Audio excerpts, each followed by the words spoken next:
Bienvenue sur le podcast des super numéro 1 en marketing. Mon nom est Aline Haddad, gestionnaire, entrepreneur et passionnée du marketing depuis plus de 25 ans. J'ai eu la chance d'accompagner des entrepreneurs dans leur succès dans plusieurs pays et depuis près de 10 ans maintenant au Québec. Bonjour et bienvenue à l'épisode numéro 10 qui parle aujourd'hui du marketing du contenu. C'est un sujet très important, sujet d'actualité. Vous entendez souvent marketing de contenu. Donc aujourd'hui, on va en parler. Pourquoi il est si important pour les entrepreneurs et comment le gérer pour donner de bons résultats? Le marketing par contenu, tout d'abord, consiste à choisir les moyens de communication digitale que l'entreprise va considérer dans sa stratégie marketing. On en parle souvent dans la planification et dans les plans stratégiques. Donc, on considère plusieurs moyens de communication. Ce n'est pas un hasard où on ne peut pas les choisir comme ça à tort et à travers. Donc, il faut bien travailler son contenu parce que ça va réfléchir notre entreprise, ce qu'on est, ce qu'on vend, notre service, notre produit. Donc, il faut bien le travailler. Je veux juste ici vous donner une idée rapide de ce qu'une agence, par exemple, marketing aura intérêt à être plus sur LinkedIn que Pinterest ou TikTok, par exemple. Donc, il faut que je choisisse le moyen de communication que je veux, où je veux publier mon contenu. Puis de là, le contenu va suivre le plan stratégique qu'on a fait, basé sur les objectifs, les stratégies. Donc, c'est tout un cercle ou une chaîne, si vous voulez, qui sont reliés.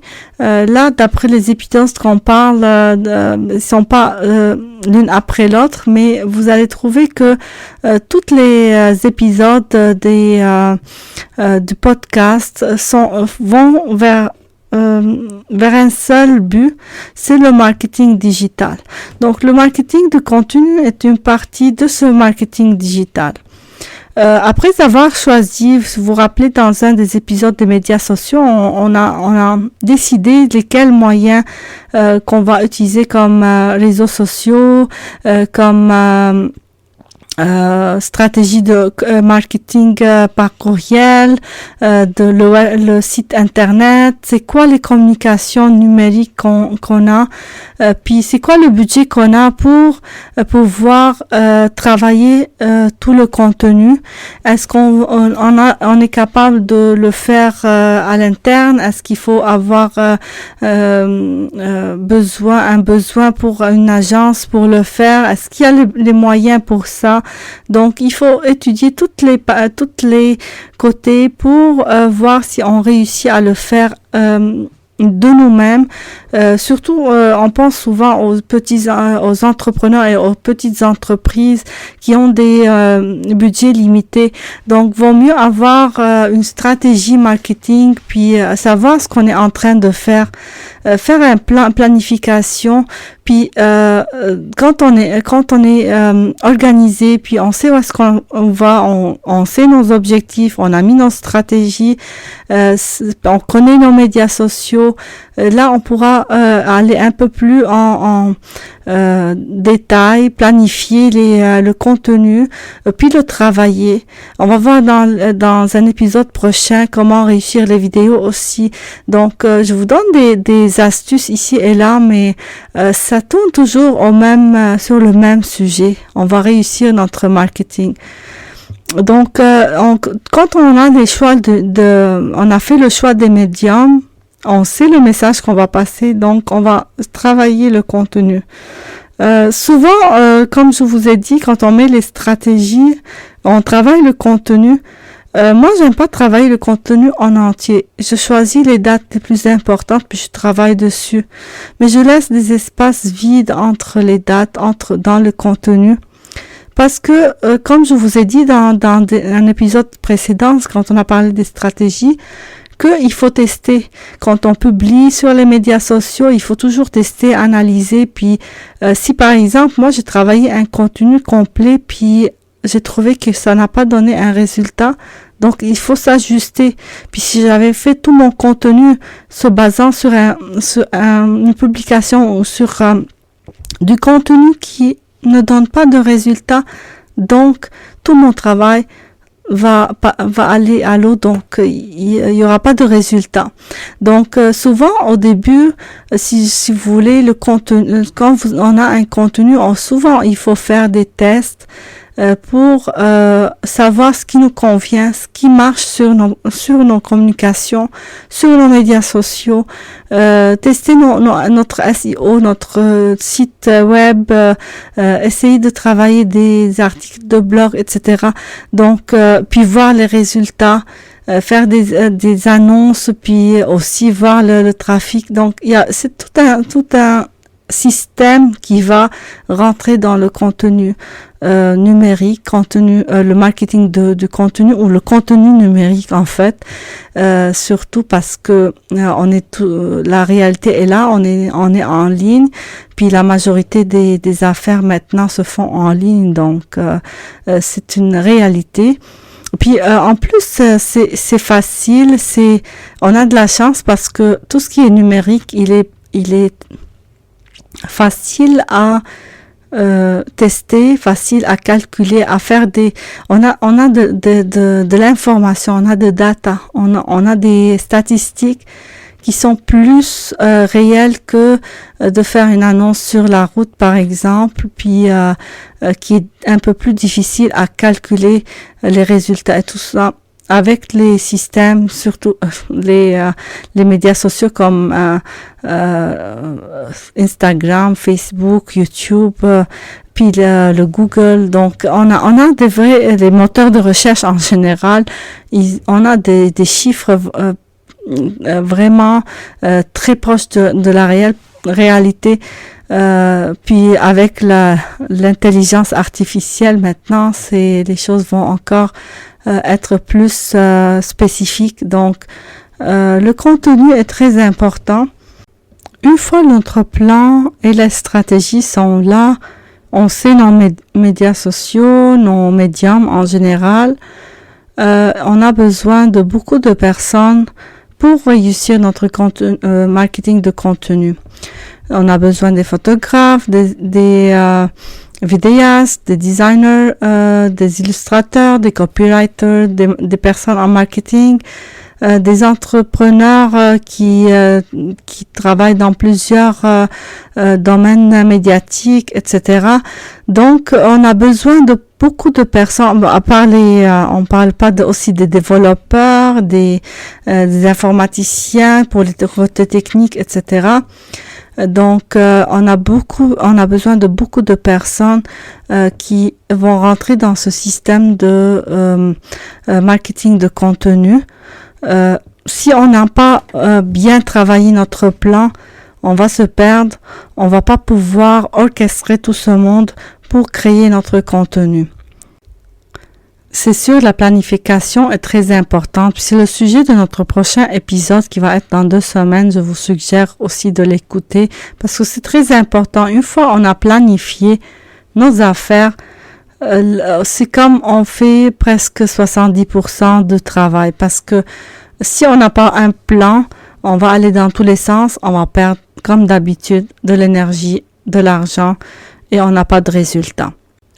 Je vous en parle pas des entreprises qui ont fermé leurs portes à cause qui n'ont pas pris les choses au sérieux, qui n'ont pas fait du travail stratégique, puis ils n'ont pas eu le résultat voulu. Souvent, c'est parce que c'était pas bien planifié, parce que ils copiaient d'ici et là sans savoir le but.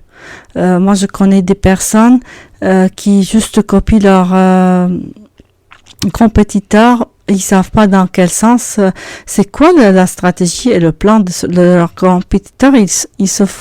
Ils font juste copier, puis ils vont dans tous les sens, mais ils savent pas ce que leur compétiteur est en train de faire. Leur compétiteur sûrement a un but, un objectif, puis il est en train de travailler, puis faire ses projets dessus, son contenu, etc.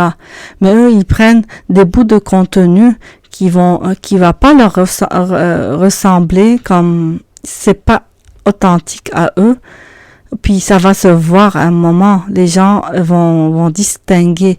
L'audience en ligne est très informée, puis savent bien la personne ou le contenu qui est vrai, du contenu copié ou de contenu qui ressemble pas à l'entreprise.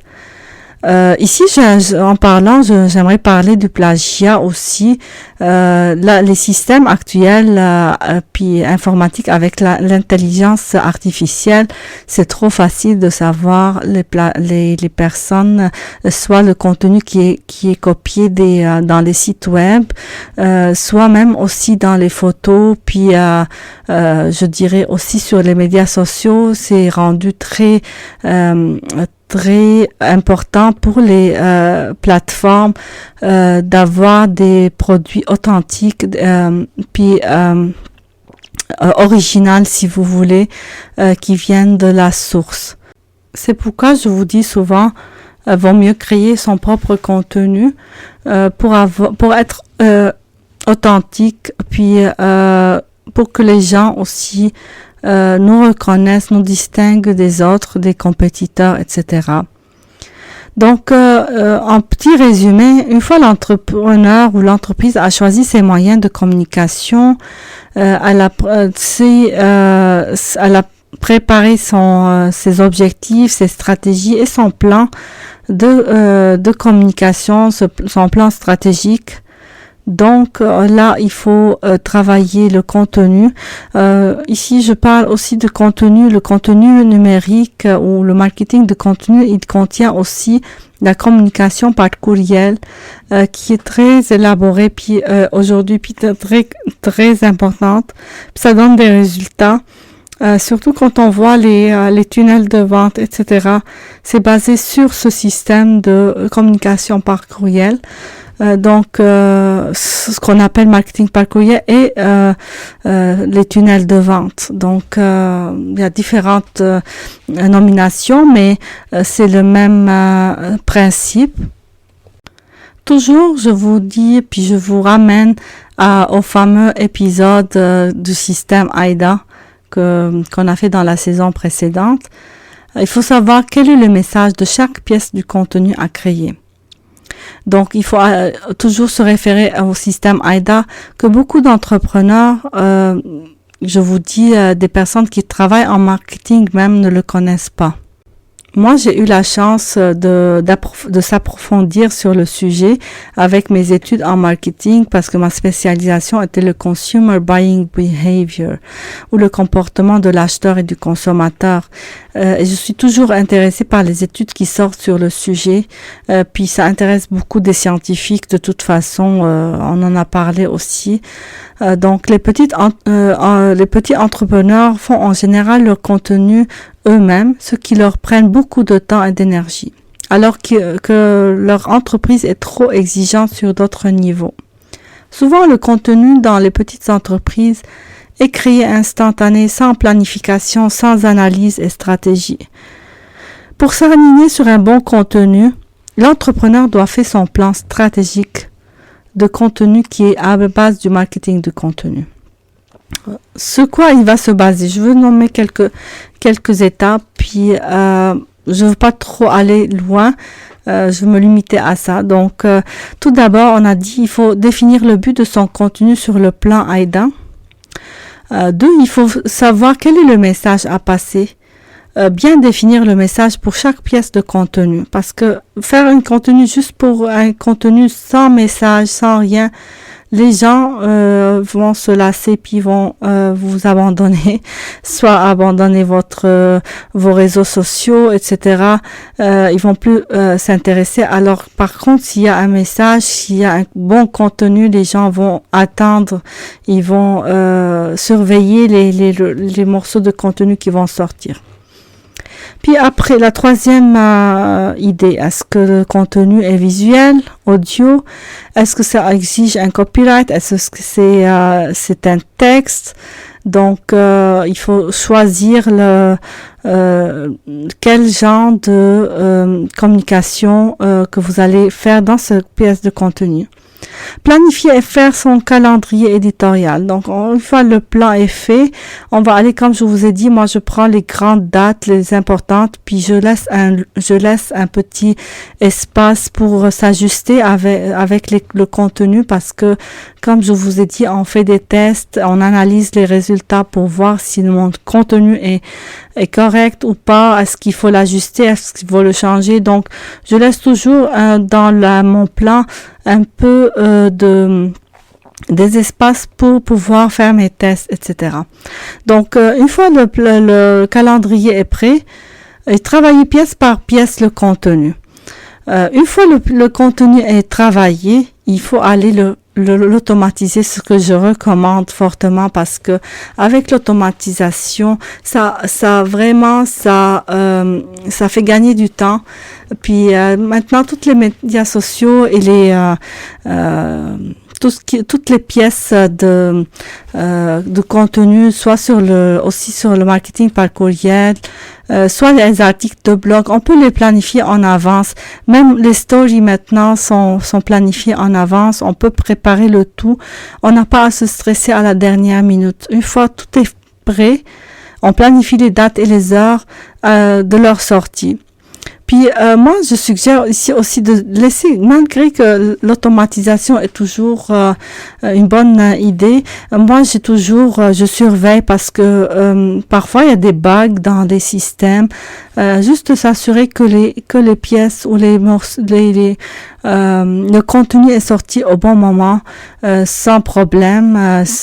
Puis c'est rare que ça arrive, mais ça s'est arrivé sur la plateforme de Facebook dans les derniers mois, mais c'était une période de transition, il y avait beaucoup de nouvelles choses, donc il y a eu des bugs, mais ça a été réglé. Mais quand même, moi toujours, je garde l'œil ouvert pour voir, être sûr que tous mes contenus sortent au bon moment, comme planifié. C'est sûr, comme beaucoup de monde, parfois il y a des pièces de contenu qui vont sortir à la dernière minute. Ça, c'est stressant, mais j'essaie de mon mieux, même moi, que de faire ma planification et travailler mon contenu beaucoup de temps avant. Donc, que ça soit déjà prêt lors de sa sortie. Voilà que notre pièce de contenu est diffusée, publiée. Il faut aussi l'analyser. Donc ça, c'est l'étape qui vient après avec les métriques, les analytiques. Donc la majorité des médias aussi, comme vous savez, ils ont des métriques pour analyser, pour calculer les résultats de nos publications. C'est des statistiques qui nous donnent toutes sortes de chiffres, d'informations qui vont nous aider à définir est-ce que c'est notre pièce de contenu nous a donné le résultat voulu ou pas. L'entrepreneur doit décider s'il recommencera le même type de contenu ou changer ce qu'on appelle aussi test and error. Donc, soit vous faites vos tests, soit vous avez déjà fait vos tests, donc votre contenu est déjà bon, il devra donner les résultats voulus. Puis toujours, je vous ramène au point que j'ai cité, le système AIDA. Donc, est-ce qu'on fait des ventes? Est-ce que c'est le résultat, c'est pour information ou pour vendre, ou c'est quoi le type de contenu qu'on veut faire, le message qu'on va passer? Très important, ça c'est toujours, j'emmène au même endroit parce que c'est toujours au même endroit que ça passe dans la tête de l'être humain, donc c'est les mêmes étapes qui se suivent pour l'enchaînement le tunnel qu'on fait, ça se passe dans la tête humaine aussi. Donc, c'est ça. Si on a le résultat obtenu, tant mieux. Puis, on va être content. Donc, mais je vous dis, c'est pas une tâche facile parce que créer du contenu sur tout le calendrier éditorial, parfois on est obligé ou avec les algorithmes d'être actif pour que l'algorithme nous reconnaît sur soit les médias sociaux, soit même Google qui quand un site il se met à jour et quelque chose, il va aller le scanner, donc scanner ce qui est nouveau. Ce qui fait, quand on sort un article de blog, ça va aider aussi le système dans le référencement. Donc, il y a beaucoup de choses qui doivent être faites presque au quotidien, ou planifiées et travaillées peut-être en gros, mais qui devront être diffusées au fur et à mesure au quotidien. D'où l'importance de la présence d'une agence marketing auprès des entrepreneurs, des petites entreprises, pour leur aider à créer le marketing de contenu. Nous, on est là, Beritus Marketing. Je vous donne un petit exemple sur le contenu parce que souvent, par exemple, comme je vous ai dit tantôt, des personnes qui essayent d'imiter ou de prendre des contenus d'autres entreprises. C'est le résultat de contenu d'une entreprise A, par exemple, n'est pas le même que le résultat de l'entreprise B, même si c'est le même contenu. Donc, il faut faire attention sur ça. Il y a les trends aussi, c'est des contenus qui ne durent pas longtemps, c'est pour une période de temps, donc qui donnent effet sur le coup, mais pas à long terme. Ça peut rentrer dans le contenu aussi digital. La fréquence des publications est très importante, donc ça rentre aussi dans la création du contenu. Donc beaucoup de choses qui vont prendre en considération, puis qui va aider les algorithmes des applications considérées pour donner un bon résultat, puis être active au niveau des recherches, soit sur les médias sociaux, soit sur les recherches sur les moteurs de recherche. Donc c'est trop exigeant. Une agence marketing va faire l'affaire pour vous. Je pense que je vais pas parler de site internet, de site web qui rentre aussi dans le marketing de contenu parce que je voulais pas tarder avec cet épisode, mais je vois que j'en ai parlé pas mal de choses, donc on en parlera aussi. De toute façon, on en a parlé un peu dans un épisode précédent, mais juste pour vous dire que le site web est très important aussi dans le marketing de contenu. C'est pourquoi aussi il faut le tester, il faut voir le référencement du site web, soit au niveau organique ou avec des annonces. Donc ça rentre aussi dans le contenu numérique ou le marketing de contenu. Sur ce, je vous remercie pour votre attention. Puis je vous donne rendez-vous dans 2 semaines avec un nouveau épisode, l'épisode 12 qui va parler sur la planification en affaires. C'est un sujet très important. Puis comme je vous ai dit, et puis je vous dis toujours, c'est comme une chaîne. Tous les sujets sont comme reliés l'un à l'autre d'une façon ou d'autre. Donc c'est très important de planifier. Je vous donne rendez-vous dans 2 semaines pour écouter cet épisode. Puis, si vous avez aimé l'épisode d'aujourd'hui, vous pouvez le partager avec vos amis. N'oubliez pas de nous suivre sur les médias sociaux et de nous recommander à vos amis, à vos proches. Donc, à la prochaine. Merci.